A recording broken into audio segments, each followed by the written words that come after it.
नमस्कार, सुप्रभात. अनुभवातून मिळणारे ज्ञान हे सर्वोत्तम असते, कारण ते विसरत नाही. खरे तर जे विसरत नाही त्यालाच ज्ञान म्हणतात आणि जे विसरते ती माहिती असते. जगात आपल्या असण्याने किंवा नसण्याने फार मोठा फरक पडेल अशा गैरसमजात राहू नये.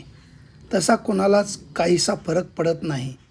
आपण असलो तर आपल्या परिस्थितीनुसार वापर केला जाईल आणि नसलो तर पर्याय शोधला जाईल. वेळ माणसाला यशस्वी बनवत नाही, तर वेळेचा केलेला योग्य उपयोग माणसाला यशस्वी बनवतो.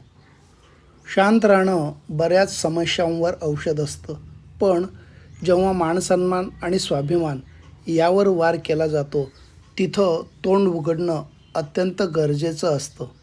आपल्या विचारांची ताकद आपल्याला अनंत शक्यता निर्माण करून देते. मनातले शब्द आणि शब्दातील मौन ऐकण्याची कला साध्य केली की नात्यातला जिव्हाळा आणि जिव्हाळ्याचं नातं दोन्ही जपता येतात. अहंकाराचा वारा बुद्धीला लागला की मानवी आयुष्यात वणवा पेटलाच म्हणून समजा. धन्यवाद.